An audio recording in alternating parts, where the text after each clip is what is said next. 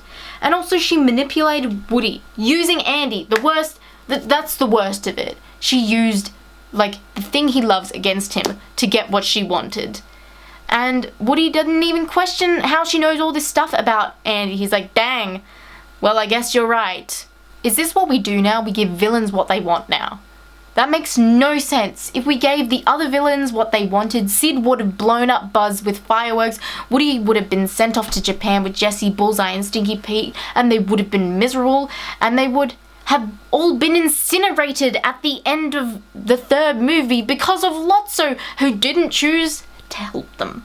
Like, what kind of message is this sending? It's like, oh, yeah, I can be a dick to everyone and get a new voice box and get a kid too, and then there's a happy ending for me.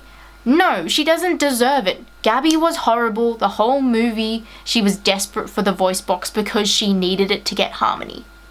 And then when she has it, Harmony doesn't want her.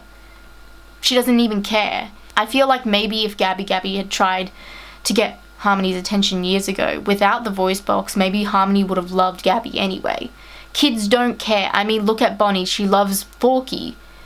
And look at Andy, he even fixed Woody when his arm was teared open. Is it such a weird idea that maybe Harmony would have loved Gabby even though she was broken? Like I said before, I expected Woody to give her this like deep and meaningful thing about how kids will love you no matter what, and maybe she didn't need the voice box to get Harmony. Because in Gabby's mind it was like a math equation, and she's like, voice box plus Harmony equals happiness. And then that didn't happen. And I feel like her insecurities got in the way of, like, everything in this movie was Gabby's fault, in a way. But instead of being rational or anything like that, Gabby just terrorized Woody with her goons while they tried to rip out his voice box. That's great writing. Top notch. I just don't get, after all the annoyingness that was Gabby in this movie, and with that ending, I'm supposed to believe that she's a good toy now, that she deserves all these nice things to happen to her while she's been this horrible to everybody else. Like, personally, I just don't see it. And after seeing how there is a punishment to fit the villain's crime in the other films, I don't understand why Gabby gets a reward in this one. Like, congrats, you got what you wanted at the expense of others, and here, you get everything you ever wanted. I'm sorry, but fuck you, writers. Fuck you. I said I wouldn't swear in this one, but fuck you. Like, you fucked up Toy Story. Congratulations. You sent a terrible message, and that's not even the icing on this shit cake of writing. In the end, Woody decides to leave Bonnie and run off with Bo Peep. I don't really get it. I mean, sure, it's the love of his life, I suppose. There's just one thing that's a bit contradictory that happens in Toy Story 3. So, in the end of Toy Story 3, Andy takes his toys to Bonnie's house to give them to her, obviously. And there is this moment where Andy is pretty hesitant to hand over Woody to Bonnie. And then Andy starts to talk about how Woody will always be there for her and never give up on her. Which is consistent, but we're going to get to the part. Andy gives Woody to her, trusting her to look after him and all that other stuff. And I know I shouldn't be mad at a 5-year-old for not keeping her promise, but look how much love she has there for Woody, right there in that moment. And you're telling me a year later that 1, she doesn't care for him at all, and 2, she barely knows that he exists anymore, and 3, that she wouldn't notice that he is gone. Like, him running off with Bo, Bonnie would notice that Woody is not there anymore. Like, it comes back to my complaint about Woody being a boy's toy and Bonnie not liking him because of that reason, but I think it's total bullshit that she would not notice that he's gone. And I suppose it comes down to that stupid premise that they were trying to get through to us in the beginning. It's just like, oh, kids lose their toys every day. It's like, bitch, Some kids are pretty attached to their toys. I think I would notice. I know that's me comparing myself to Bonnie, but some kids notice. Like, kids count their toys. I've seen kids count their toys. It's weird. But I just don't believe it. And I feel as though each of the stories teaches kids very simple lessons. In Toy Story, it's be nice to people. Sometimes you might find friends in unlikely places. And try not to be bitter about things you can't control. In Toy Story 2, be there for people. Friends will always be there for you when you need them, and don't assume things about other people. Toy Story 3, it's hard to move on, but in the end sometimes it's for the best, and karma will come around if you're not careful. That one's towards Lotso. And Toy Story 4 is give in to the bully, because they may as well get what they want, otherwise they will take it by force anyway, but you will still have to be nice to them, because they have had a hard life, even though there is only one fault with them, which isn't that big of a deal. In all the other Toy Story movies, I feel like there's a message, that, like a nice message, like these are the things that I got from them. Maybe you got something different, like that's just me as a kid being like, this is what I got from them. And even now, that's what I still take from them. And like the Toy Story 4 one was a bit of a meme that I made up. But like they send these nice messages, except for the last one in my opinion.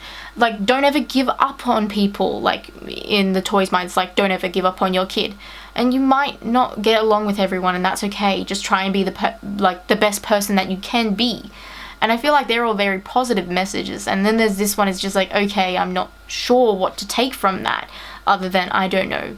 This comes to my mind when I think of Gabby Gabby. How bad can I be? How bad can I be? How bad can I possibly be? I know that might be reading too much on these movies, but the first two movies, at least to me, seem to be light-hearted and not dark, whereas the third and fourth seem to be really twisted and dark.